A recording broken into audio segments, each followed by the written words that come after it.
जो 5-5 साल से तैयारी कर रहे थे, कितना दर्द था उनके अंदर। हमारे जो है 2-3 दिन के अंदर ही हमारे 62-65 लड़कों ने सुसाइड कर लिया।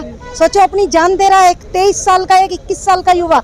4 साल बाद जो सिपाही वापस आएगा 11 लाख रुपए देके, उसके पास कौन सी MBA की डिग्री है, वो कौन सा स्टार्टअप यूज कर सकता है। सरकार और यूपी सरकार ने भी कहा सरकार ये योजना लाई है तो बट नेचुरल है कि वो अपने फायदे तो गिनाएगी। बीजेपी नेता से मैं पूछना चाहती हूँ कि अपने बच्चे को भेज के देख, 11 लाख की जगह 22 लाख हम देने को तैयार है, भेज तो सही। उनकी दिशाहीन कर रहे हैं बच्चों को, क्योंकि वो ऐसा दिखा रहे हैं कि अभी जो बेरोजगारी का मुद्दा फैल रहा था कि किसी तरीके से हम इसे शांत करें 4-5 साल के लिए, क्योंकि लोकसभा के चुनाव आ रहे हैं। ये उसकी वजह से इन्होंने एक ये हड्डी डाली है। ये 80-80 साल के 70-70 साल के बुढ़े बैठे हुए हैं वहाँ, उस पर कुर्सियों पर छोड़ते नहीं है। ये 8-8-10 बार ये जो है मंत्री और जो है विधायक और वो बनते हैं सांसद, ये क्यों नहीं छोड़ देते। मैडम, पहले लगातार अग्निपथ को लेकर धरने प्रदर्शन हो रहे हैं जगह जगह, लेकिन आज आपने गाजियाबाद में भी स्टार्ट कर दिया। बिल्कुल, देखो सबको साथ आना पड़ेगा, क्योंकि ये न्याय की लड़ाई है। ये हमारे बच्चे जो हैं, जो अपने हक की लड़ाई लड़ रहे हैं, तो उसके साथ तो खड़ा होना ही पड़ेगा देश को, क्योंकि उनके साथ तो नाइंसाफी हो रही है ना पूरी तरह से। आपने नहीं देखा कि कानपुर में जो 700 करोड़ का नुकसान हुआ है, ट्रेन को जलाया गया था। हाँ, वो चीज़ गलत है, इसीलिए आज बुद्धिजीवी वर्ग उनके साथ खड़ा है, आया है, उन्हें समझाया जा रहा है, क्योंकि युवा में एक जोश होता है, एक आग थी उनके अंदर। उन्हें बहुत, जो 5-5 साल से तैयारी कर रहे थे, कितना दर्द था उनके अंदर। हमारे जो है 2-3 दिन के अंदर ही हमारे 62-65 लड़कों ने सुसाइड कर लिया। सोचो, अपनी जान दे रहा है एक 23 साल का, एक 21 साल का युवा, तो कितनी तकलीफ में होंगे वो बच्चे। लगातार सरकार तारीफ कर रही है, सरकार योजना की अच्छी बातें बता रही है। असल में जो है ना, आर्मी में योजनाएं नहीं लाई जाती। आर्मी बहुत सम्मानित एक वो है, हमारा अंग है हमारे देश का, उसमें योजनाएं नहीं लाने से काम चलेगा। और ना ही 4 साल की नौकरी होती है। योजना के तहत नौकरी करेंगे क्या आर्मी में बच्चे? कितने दिन आप उन्हें जो है नौकरी करवाओगे वहाँ? क्या आप उन्हें किसी भी तरह का सम्मान या किसी भी तरह का कोई भत्ता या किसी भी तरह की कोई पेंशन, कोई भी बेनिफिट्स उन्हें आप दे नहीं रहे। कह तो रहे कि 4 साल की जो नौकरी होगी उसमें उन्हें डिग्री दी जाएगी, 11 लाख रुपए दिए। किस चीज की डिग्री? किस चीज की डिग्री दी जाएगी? सरकार कह रही है। नहीं, किस चीज की? कपड़े धोने की या बाल काटने की या प्रेस करने की? किस चीज की डिग्री दी जाएगी उन्हें? या घर में जो है वो अधिकारियों के यहाँ या जो है उद्योगपतियों के घर में झाड़ू बर्तन पोछा करने की? किस चीज की डिग्री दे रहे हैं? एक बीजेपी के नेता ने कहा है कि इतनी कम एज में 11 लाख रुपए भी कमाना बड़ी बात होती है। अच्छा, क्या कर लेगी उस बीजेपी नेता से मैं पूछना चाहती हूँ कि अपने बच्चे को भेज के देख, 11 लाख की जगह 22 लाख हम देने को तैयार है, भेज तो सही। योजना के तहत आर्मी में भेज रहे हैं। हाँ, तो देखते हैं ना, वो भेजे तो तब। अरे, कहने इनकी करनी और कथनी में बड़ा फर्क होता है। हम भी तो देखें, आज तक क्यों ना किसी ने जो है नेता ने अपने बच्चों को बॉर्डर पे भेजा है लड़ने। योजना की तारीफ करते हुए कहा है कि मैं बहुत प्राउड फील कर रहा हूँ कि मेरी बेटी ने मुझसे कहा है कि मैं इस योजना के तहत आर्मी में भर्ती होना चाहती हूँ। अच्छा, तो भेजे ना, हम तो कह रहे हैं ना। रवि किशन जी है, वो तो ऑलरेडी क्या कहते हैं MP हैं, उनके बच्चे अगर चले भी जाएंगे तो उनका फ्यूचर तो सिक्योर है, 4 साल बाद घूम के आ जाएंगे। और जो भर्ती होती है सैनिकों की, वो कौन बच्चे जाते हैं? जो किसान परिवार है, जो गरीब तबका है। जो सेना में भर्ती है वो मैक्सिमम 50,000 के करीब आम भर्ती होती थी, जिसके लिए बच्चे 17-16 साल से तैयारी के लिए लग जाते थे, क्योंकि वो उसमें एक अपना सिक्योर फ्यूचर देखते थे।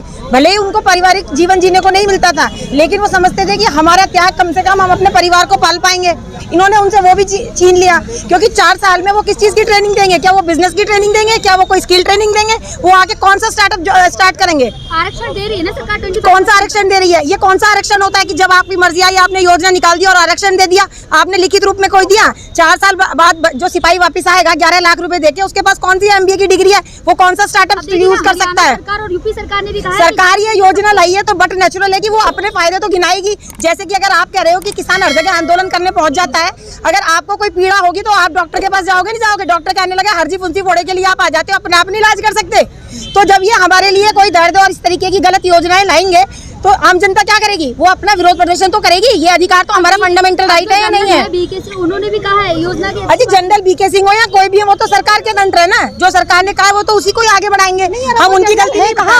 अब वो सेना के जनरल नहीं है, अब वो मोदी जी के सांसद हैं। अब वो तो उनकी तारीफ करेंगे ही करेंगे। और सबसे बड़ी बात है कि कोई भी योजना इस तरीके की युवा के लिए ला रहे हैं, जो देश में मैक्सिमम उनपे दिशा आप बच्चों को कर रहे हैं। ये आप कहते हो कि जो हमारा जो एसेट है देश का वो युवा होता है, ये आप एसेट की सिक्योरिटी दे रहे हो कि 4 साल बाद आपने ये भी प्राइवेट कंपनी बना दी कि एडॉक बेसिस पे 4-4 साल के लिए आपने बच्चों को रख लिया, जबकि जो आपकी भर्ती प्रक्रिया है वो बिल्कुल आम भर्ती की तरह उसी तरीके से बच्चे मेहनत कर रहे हैं। 4 साल बाद वो 22-23 साल के होने के बाद उन्हें कौन सी नौकरी देंगे आप? क्या आप उन्हें उन्हें मैनेजर बना देंगे या कौन सी ना वो तो क्लरिकल का काम भी नहीं कर पाएंगे क्योंकि वहाँ ट्रेनिंग कर रहे हैं वो किसी और चीज़ की, और आप कह रहे हो हम उन्हें नौकरी देंगे।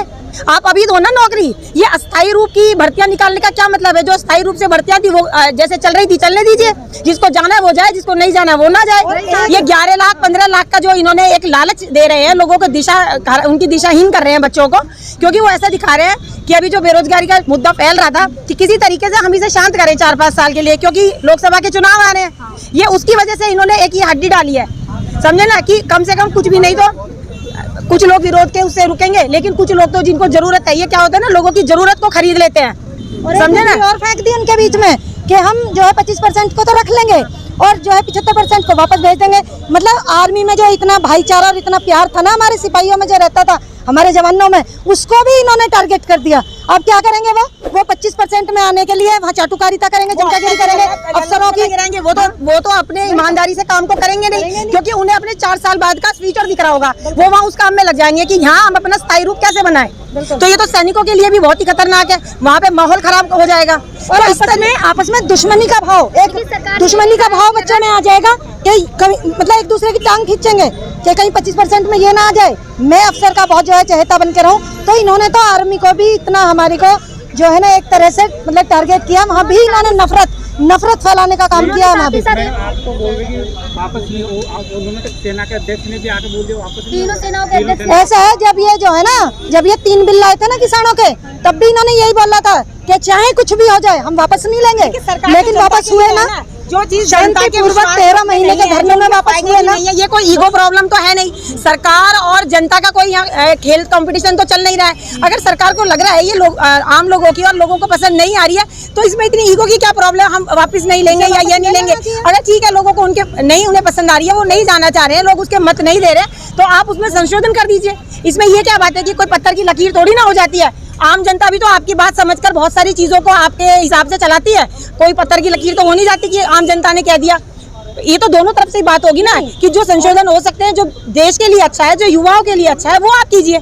और उनके साथ ही आप गद्दारी कर रहे हो, जिन युवाओं ने आपको जो है उस शीर्ष पर पहुंचाया अपने जो है वोट देके, और जिन किसानों ने, जिस जो है देश की जनता ने, आप उन्हीं के साथ गद्दारी कर रहे हो और उन्हीं को ईगो दिखा रहे हो कि हम वापस नहीं लेंगे। सरकार ने भी तो कहा अगर 4 साल की होती है जॉब तो नए युवाओं को और मौका मिलेगा।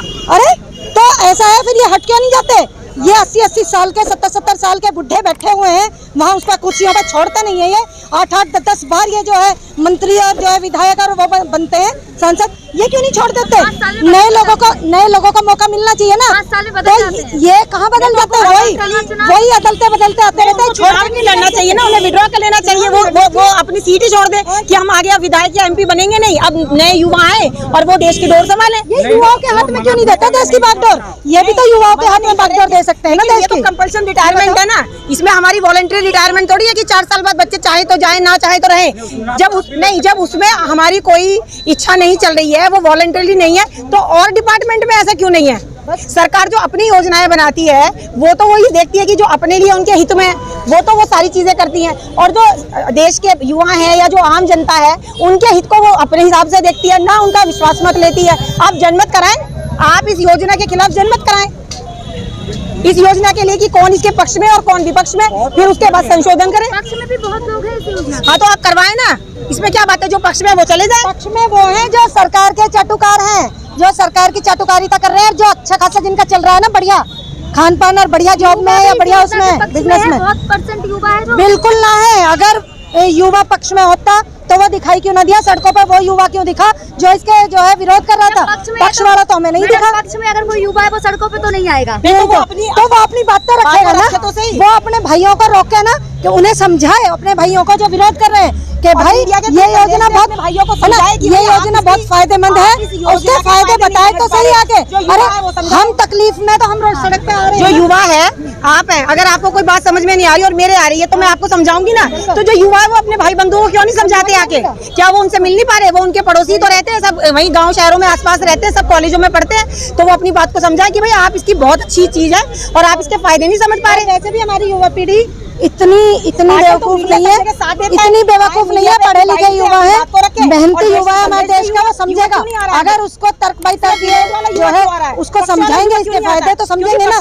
जब इसके फायदे है ही नहीं तो कहाँ से समझेंगे? इसके फायदे भी तो दिखने चाहिए ना। बात तो ये है।